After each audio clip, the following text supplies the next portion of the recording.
Welcome back. Thank you for staying with us. Health Minister Mary Isaac is expressing disappointment in the behavior of St. Lucians, who she says have once again begun to breach social distancing protocols due to alcohol. Isaac is slamming the abuse of alcohol and says the hands of the government could be forced to take the most drastic of measures with an outright ban on alcohol. Rochelle Gonzalez has more. Alcohol has found itself as a top concern for authorities in St. Lucia once again, since it was allowed to be consumed and sold on the island on Thursday, February 25th. On Friday, a motorist driving an SUV collided with a motorcyclist, and video footage of the scene, which has since gone viral, shows that the SUV driver appeared to be intoxicated. On Monday, Health Minister Mary Isaac had a lot to say about not only the collision, but the reports of large clusters of people gathering at public beaches and bars over the weekend. Isaac said people seemingly intentionally ignore the dangers of alcohol. However, the government might step in to put measures in place for the good of the nation. The thing is, this is not new.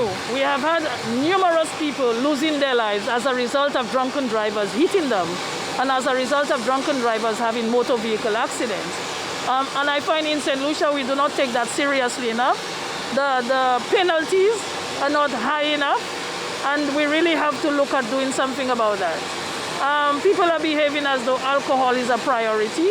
Alcohol is something they cannot do without. But alcohol has been very destructive to families and to lives as well. So maybe if our citizens cannot understand that they need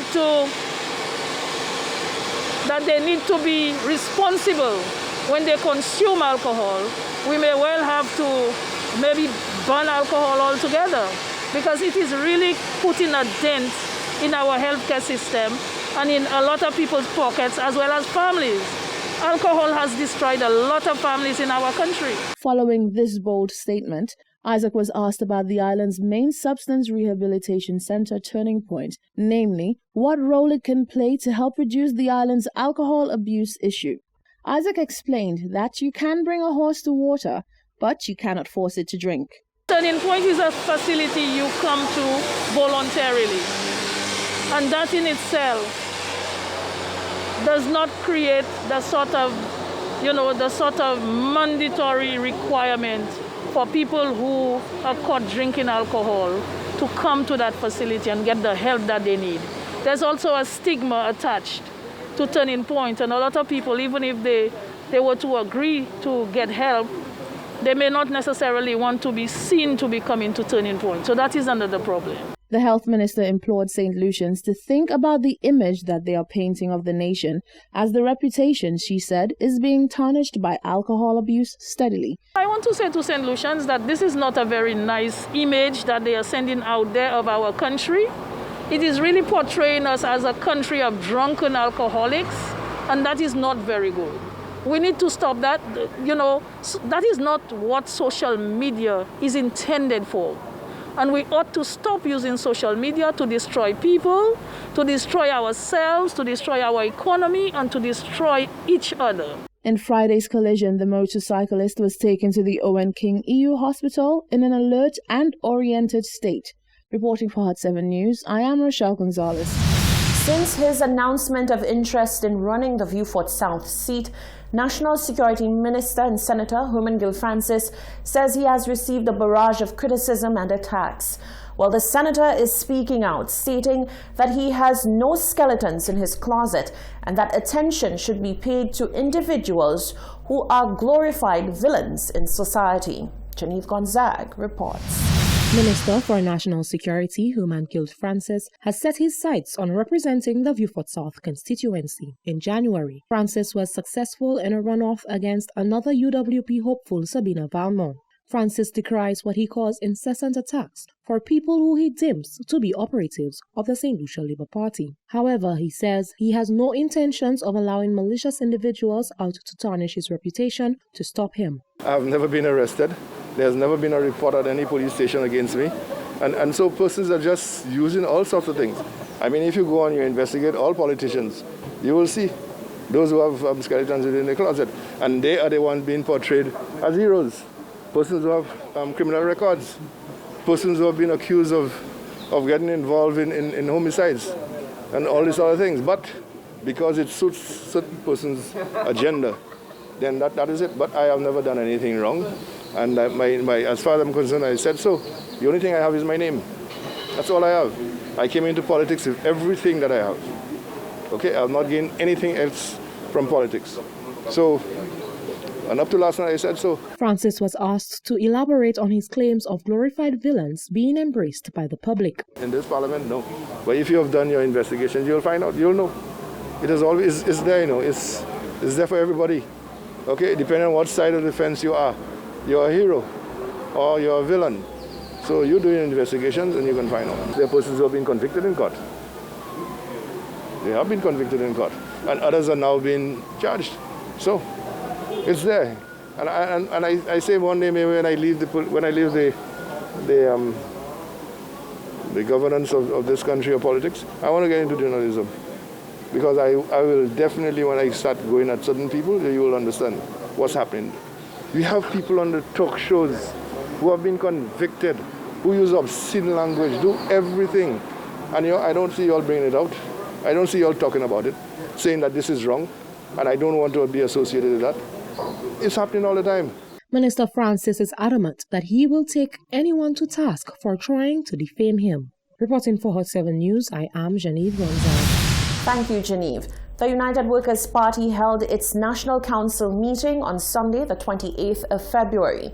During the virtual event, which took place via Zoom, the Council ratified the nominations of 2 candidates who will contest in St. Lucia's next general elections. The successful candidates are Vincent London, who will contest in the constituency of Vieux Fort North, and Senator Herman Gill Francis in Vieux Fort South. Both candidates were selected by unanimous vote of the council members. Party leader Alan Chastanet congratulated the successful candidates and urged them to work in the interests of the people of their respective communities. He said the United Workers' Party has a long history of working to create opportunities for all St. Lucians. Sunday's National Council meeting was the first ever to be held virtually, with each constituency branch logging in from their individual communities. Weeks after St. Lucia was the grateful recipient of 3,000 doses of the Oxford AstraZeneca vaccine from generous neighbors Dominica and Barbados, the favor is being returned to another neighbor in need.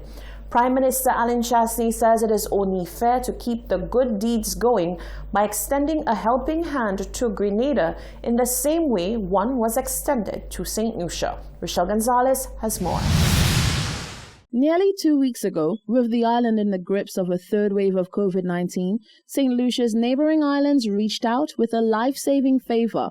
As St. Lucia awaited its allocation of the Oxford AstraZeneca vaccine to combat COVID-19, 2 nations who had already received theirs gave the island a slice of their allocation in order to vaccinate the island's frontliners and to put up a stronger fight against the deadly virus.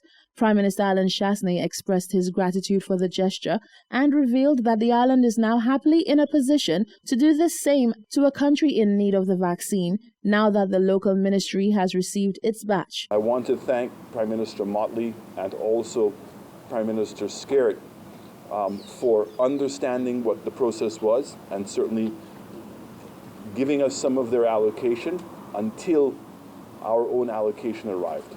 And they say every good deed deserves another. Grenada has found themselves in a similar situation in which they were not included in this current batch of allocation. And I'm very proud, the fact that Antigua gave 5,000 of their allocation, St. Kitts and Nevis gave 2,000, St. Vincent gave 5,000, and St. Lucia has given 5,000. So of the 25,000 that we've received today, 5,000 of them will be set aside and will be delivered to Grenada tomorrow. And that is to say that there are more vaccines on the way. On the 17th of February, the St. Lucia government received 3,000 doses that would go on to be used on 1,500 frontline workers, including police officers, St. Lucia Fire Service officers, doctors and nurses, as well as Health Minister Mary Isaac and the PM himself. Reporting for Hot 7 News, I am Rochelle Gonzalez. You're watching the Hot 7 TV Nightly News. Stay with us. There's more news coming up after the break.